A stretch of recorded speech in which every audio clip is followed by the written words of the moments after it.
নমস্কার। যুক্তি তর্ক সঙ্গে অর্কই আপনাদের স্বাগত। আপনাদের সঙ্গে আমি অর্কপ্রভ সরকার। অগাস্ট মাসের 4 তারিখ থেকে যে সপ্তাহটা শুরু হয়েছে, 5 তারিখ থেকে যে সপ্তাহটা শুরু হয়েছে, আপনার 11 তারিখ পর্যন্ত ঘটনার ঘটা বললে কম বলা হয়। আমাদের পড়শি বাংলাদেশের ক্ষমতার পালাবদল, হাসিনাকে কার্যত এক কাপড়ে দেশ ছাড়তে হয়েছে ভারতের আশ্রয়ে। বাংলাদেশে দুষ্কৃতিরাজ কায়েম হয়েছিল শুক্রবারের আগে পর্যন্ত। বহু মানুষের প্রাণ গেছে, সম্পত্তি লুটপাট হয়েছে, মাতৃশক্তি নিপীড়নের শিকার হয়েছেন এবং বাংলাদেশে ধর্মীয় সংখ্যালঘুরা মৌলবাদের নিশানায় রয়েছেন। একটা ইন্টারিম সরকার হয়েছে, নোবেলজয়ী অর্থনীতিবিদ মোহাম্মদ ইউনূস তার প্রধান, তার হাতেই 27টি দপ্তরের দায়িত্বে। উপদেষ্টা মণ্ডলী আছে, বৈষম্য বিরোধী ছাত্র আন্দোলনের থেকেও দুজনকে ওই অ্যাডভাইজারি কমিটিতে রাখা হয়েছে।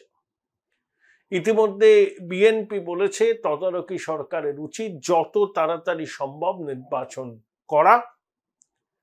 বিএনপির দাবি তারা ক্ষমতায় আসবেন।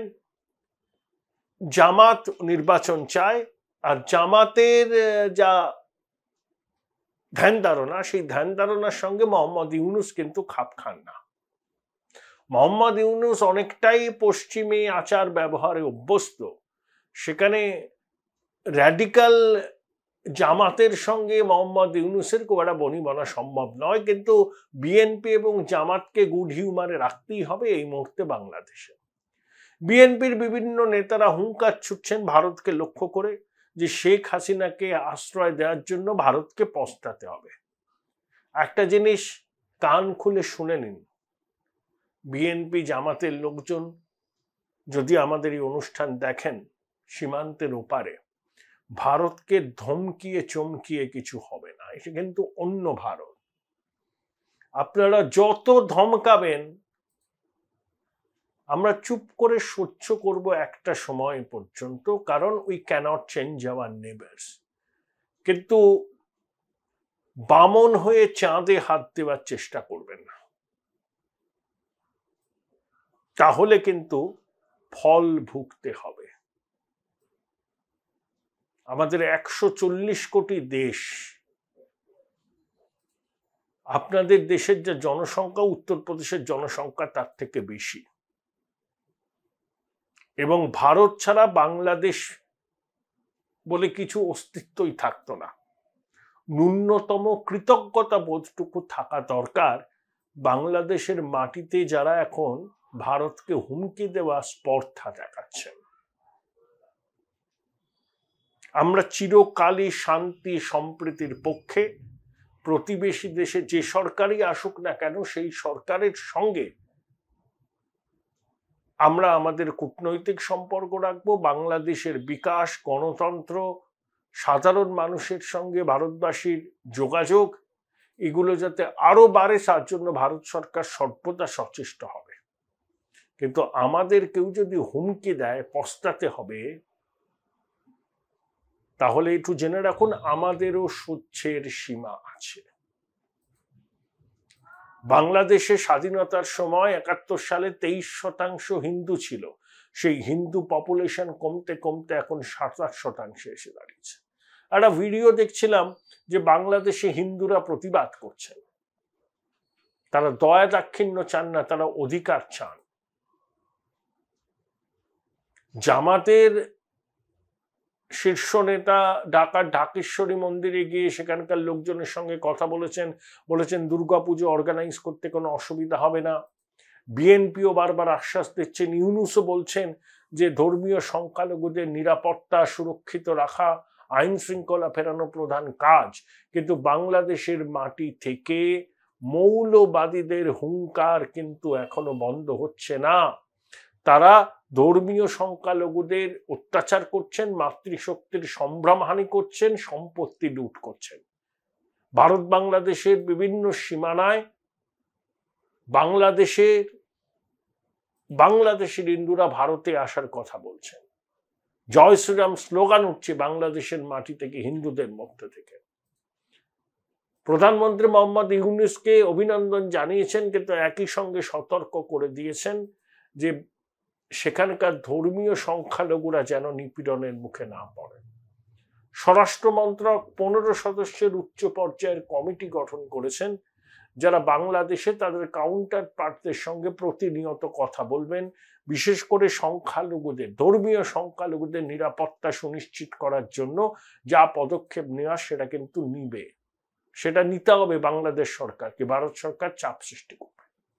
এই মুহূর্তে হয়তো বর্ডার খুলে সেখান থেকে ধর্মীয় সংখ্যালঘুদের এই দেশে আসতে দেওয়া হবে না, কিন্তু যদি দেখা যায় ভারতের বারবার অনুরোধ করা সত্ত্বেও বাংলাদেশে ধর্মীয় সংখ্যালঘুদের উপর অত্যাচার নিপীড়ন বন্ধ হচ্ছে না, তখন হয়তো ভারত সরকার তার অবস্থান পরিবর্তন করবে। বাংলাদেশের হিন্দু,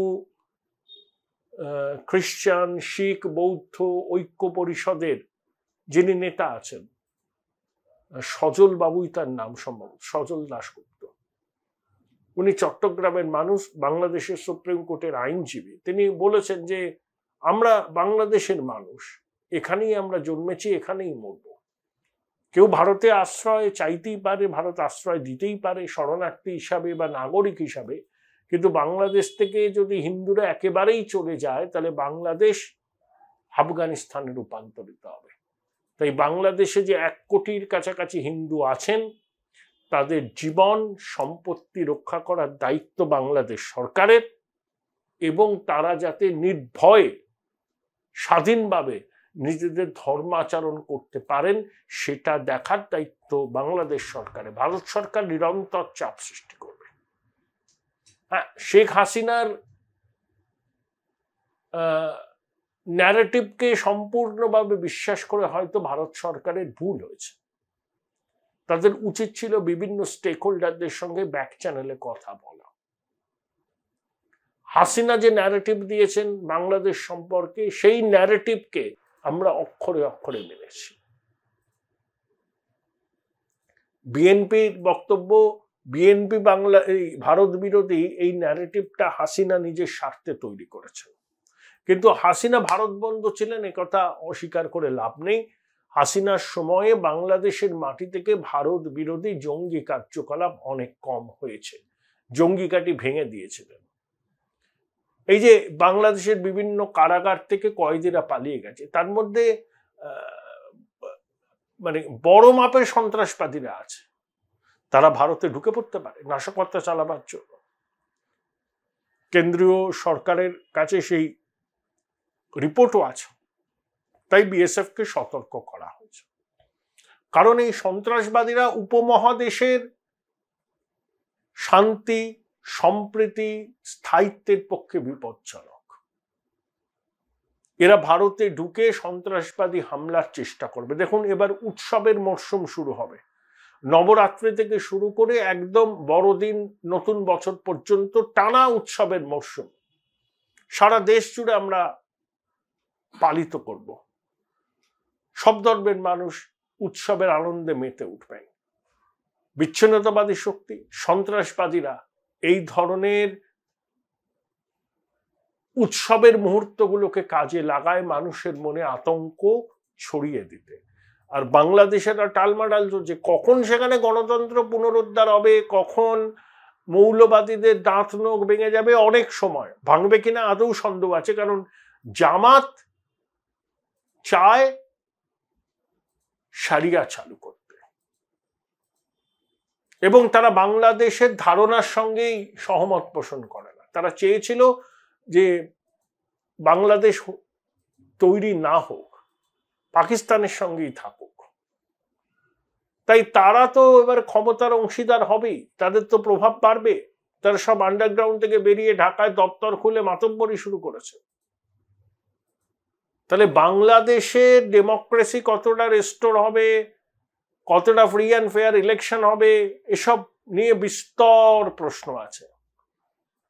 ছাত্ররা যদি একটা -2 ফর্মুলা সত্যি করে ইমপ্লিমেন্ট করতে পারেন, নো খালেদা, নো হাসিনা, এবং তারা যদি সত্যি নতুন বাংলাদেশ করতে চান, তাহলে এই মৌলবাদী জামাত, বিচ্ছিন্নতাবাদী শক্তি, হেফাজতে ইসলাম, এদের বিরুদ্ধে তাদের পথে নামতে হবে। হাসিনা স্বৈরাচারী ছিলেন, গণতান্ত্রিক ব্যবস্থাকে কলুষিত করেছেন, পুলিশ স্টেট করেছিলেন, গুপ্তচররা বিরোধী দলের। Join Indian Institute of Hotel Management now. Right choice, right decision. সমর্থক নেতাদের নজর রাখতো, গুম ঘরে চালান করত, মিথ্যা মামলায় ফাঁসাতো। এই অভিযোগগুলো মিথ্যে নয়, কিন্তু হাসিনার অপসারণ তারা চেয়েছিলেন, সেটা সম্ভব হয়েছে বহু প্রাণের বিনিময়ে। কিন্তু এখনো ওই ছাত্ররা যদি নতুন বাংলাদেশ, সে বাংলাদেশের মূল মন্ত্র হবে গণতন্ত্র, প্রকৃত ধর্মনিরপেক্ষতা, ধর্মাচরণের স্বাধীনতা, সেটা যদি তারা গড়ে তুলতে অঙ্গীকারবদ্ধ হন, তাহলে মৌলবাদী শক্তির বিরুদ্ধেও তাদের রাস্তায় নামতে হবে। সেটা তারা পারবেন। হাসিনাকে ক্ষমতাচ্যুত করেই তারা যদি মনে করেন যে তারা নতুন বাংলাদেশ গড়বেন, ভুল ভাবছেন। বাংলাদেশের মধ্যে এখনো অনেক মৌলবাদী শক্তি আছে। এই মৌলবাদীরাই বলে ভারত যাদের মামা বাড়ি, বাংলা ছাড়ো তাড়াতাড়ি।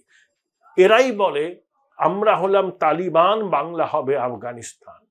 বাংলাদেশের যে আন্দোলন ছাত্ররা করেছেন, তারা নিশ্চয়ই দেখেছেন যে তালিবানির কায়দায় সেখানে পুলিশকে মেরে ব্রিজের নিচ থেকে ঝুলিয়ে দেওয়া হয়েছে। তাহলে ফ্যানাটিজম, মৌলবাদ বাংলাদেশের গভীরে যে প্রবেশ করেছে, সেটা নিশ্চয়ই বৈষম্য বিরোধী ছাত্র আন্দোলন যারা করেছেন তারা জানেন। তারা যদি নতুন বাংলাদেশ গড়তে চান, তাদেরকে কিন্তু তাদের দেশের মাটিতে যে মৌলবাদী শক্তি মাথাচাড়া দিচ্ছে, তাদের বিরুদ্ধেও তাদের সংঘবদ্ধ প্রতিবাদ করতে হবে। তখনই তারা আমাদের বিশ্বাস অর্জন করতে পারবেন। তারা যদি প্রতিশ্রুতিবদ্ধ হন, অঙ্গীকারবদ্ধ হন, ধর্মনিরপেক্ষ, মুক্ত চিন্তার, সব ধর্মের মানুষের সমান অধিকারের বাংলাদেশ তৈরি করতে পারেন, তাহলে নিশ্চয়ই প্রতিবেশী দেশ হিসেবে ভারত স্বস্তি পাবে, সম্পর্ক মজবুত হবে। কিন্তু বিএনপির চারানার নেতা হুমকি দেবে হাসিনাকে আশ্রয় দেওয়ার ফল ভুগতে হবে, ভারত দুর্বল নয়। ভাববেন না আমাদের সৌজন্য ভদ্রতাকে দুর্বলতা, ভাববেন না। জবাব আমরাও দিতে জানি। আর ভারতবর্ষ ছাড়া এই বাংলাদেশ নামে দেশটা সৃষ্টি হতো না। যতই ইতিহাসকে অস্বীকার করার আপনার চেষ্টা করুন না কেন, আজীবন কৃতজ্ঞ থাকা উচিত ভারতবাসীর কাছে, একটা স্বাধীন দেশ আপনাদের উপহার দেওয়ার জন্য। ভারতবর্ষ কোনোদিন বাংলাদেশের সেনা ছাউনি করে রাখেনি, সেই অভিপ্রায়ও ছিল না। এখন পশ্চিমী দুনিয়া বাংলাদেশের নবনির্বাচিত সরকারকে কিভাবে দেখবে?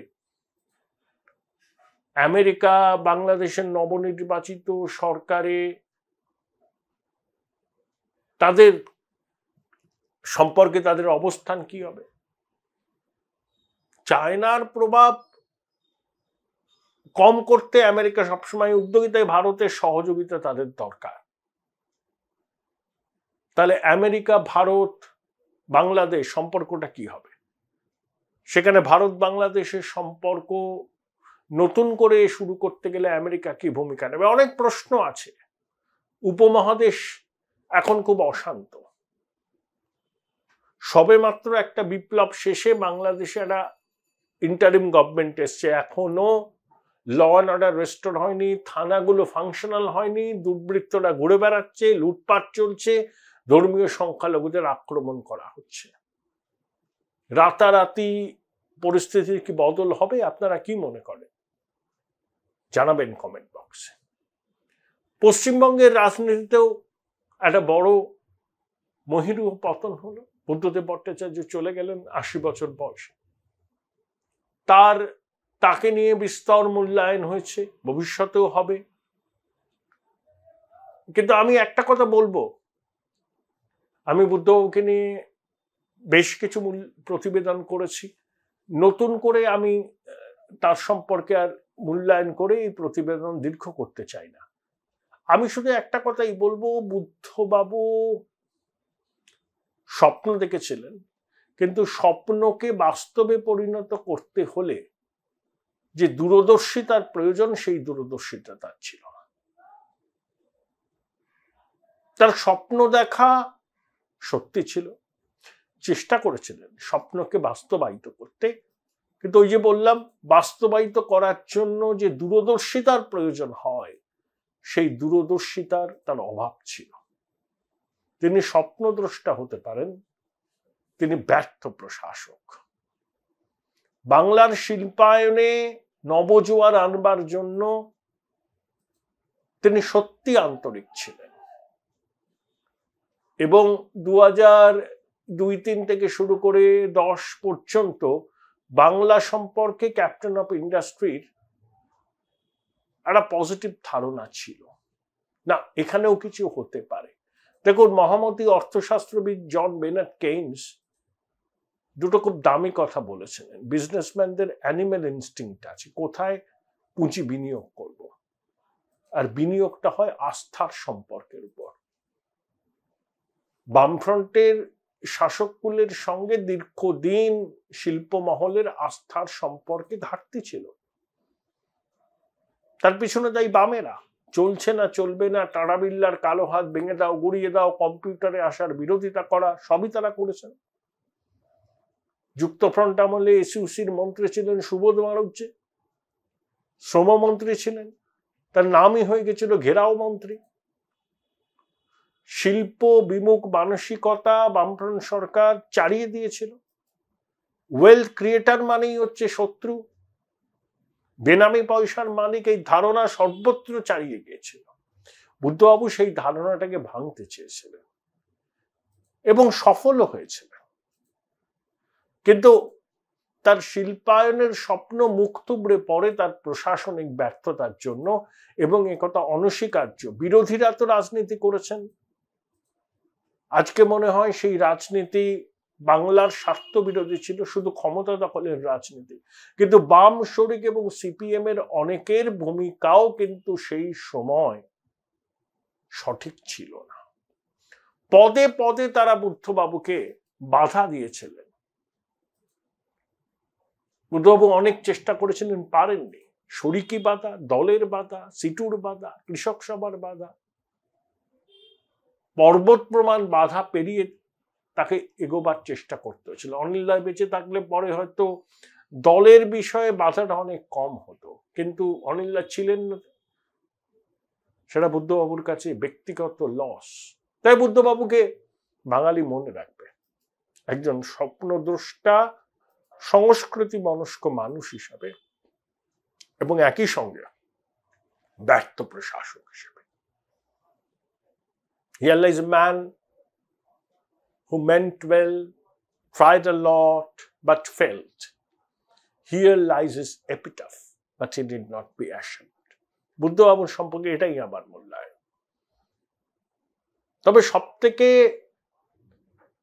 হৃদয় নাড়িয়ে দেওয়া যে ঘটনাটি ঘটেছে, সেটি আর্জি করে এক ডাক্তারি পড়ুয়া ছাত্রীর মর্মান্তিক মৃত্যু, খুন, শারীরিক নির্যাতনের পর। মুখ্যমন্ত্রী অবশ্য আন্দোলনকারী ডাক্তারদের পাশে দাঁড়িয়েছেন, বলেছেন ওদের দাবি দেওয়া সঠিক, সিবিআই তদন্তেও তার আপত্তি নেই, তার বক্তব্য তার কিছু লুকোনোর নেই, দৃষ্টান্তমূলক শাস্তি দেওয়ার কথা তিনি বলেছেন, দোষীদের ফাস্ট ট্র্যাক কোর্টে বিচার হবে, প্রয়োজনে ফাঁসির আর্জিও জানাবে। কিন্তু হসপিটাল জুড়ে চলা দালাল চক্র,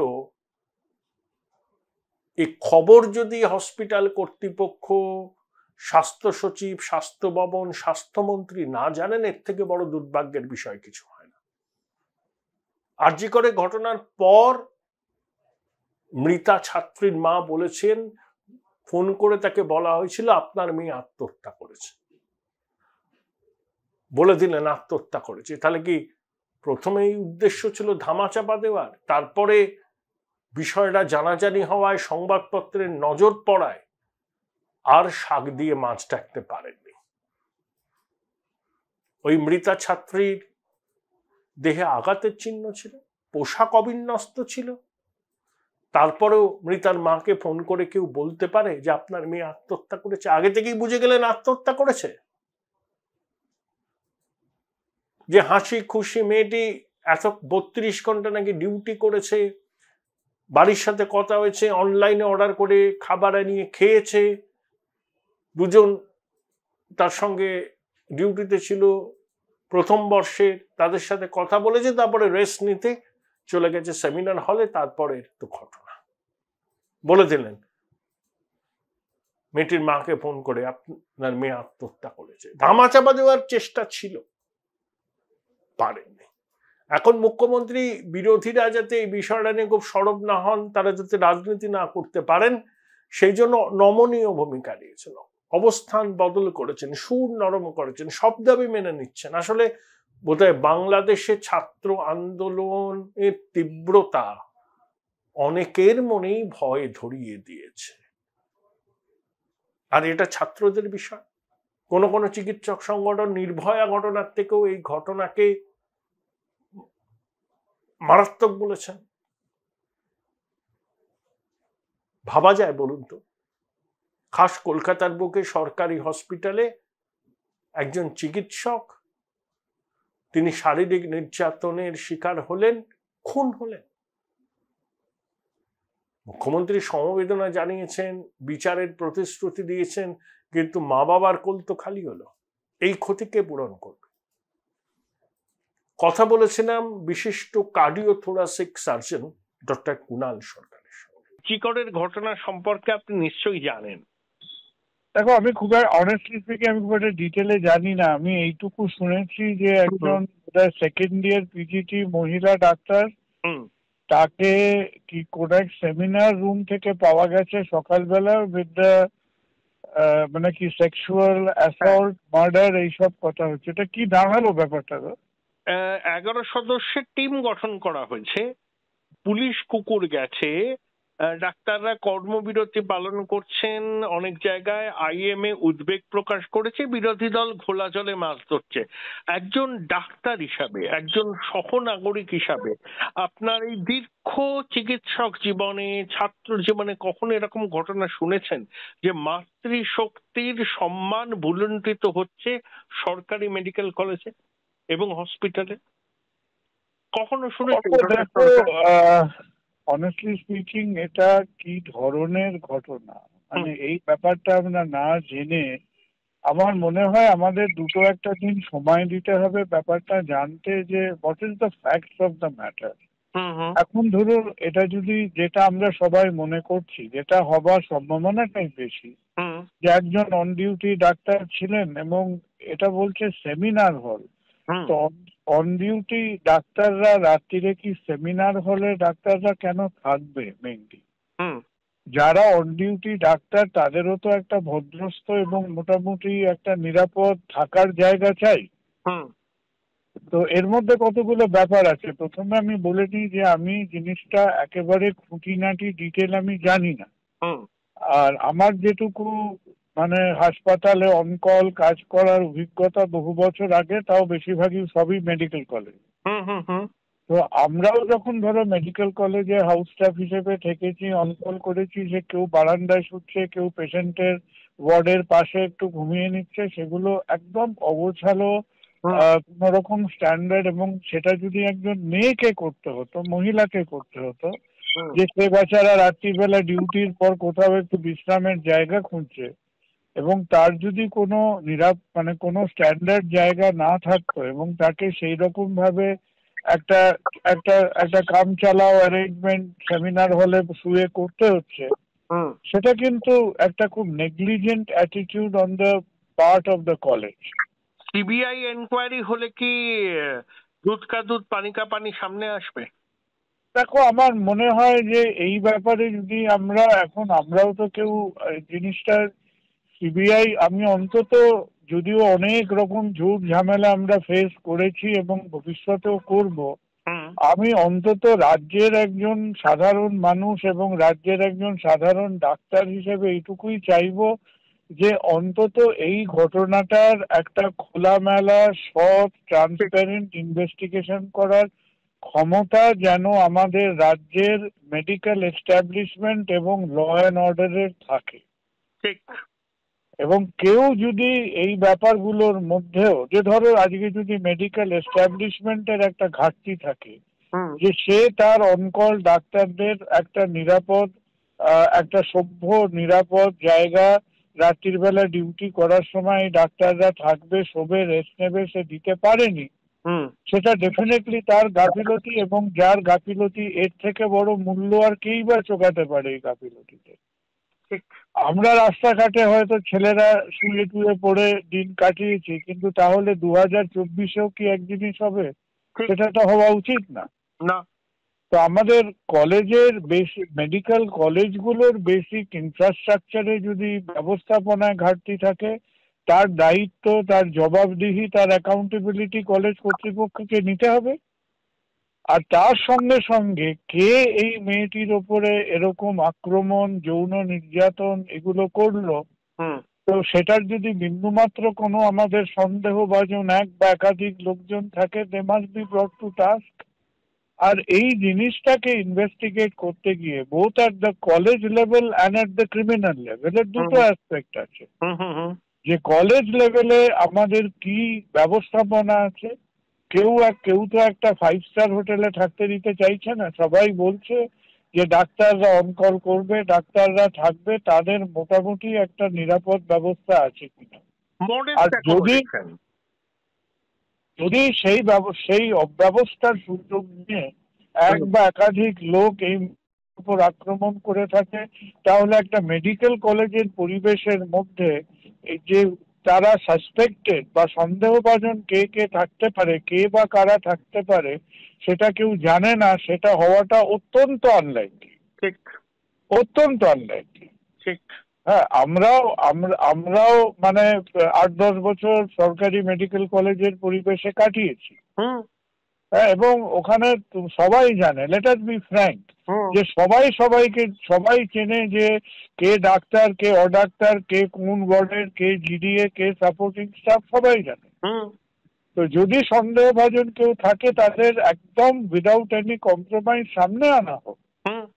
আর মেডিকেল কলেজ লেভেলে আর মানে কি বলবো, আমাদের ল অ্যান্ড অর্ডার ইনভেস্টিগেশন লেভেলে আশা করি অন্তত এইটাকে সৎভাবে ইনভেস্টিগেট করার মতো আমাদের সাহস বা মেরুদণ্ড থাকবে। এবং এখানেও যদি আমাদের সিবিআই কে আনতে হয়, তাহলে তাহলে বলতে হবে যে আমাদের শুধু ডাক্তার হিসেবে তো বটেই, সাধারণ মানুষ হিসেবেও মানে শুধু ব্যবস্থা না, নিজেদের উপরে নিজেদের বিশ্বাসটুকু উঠে যাবে।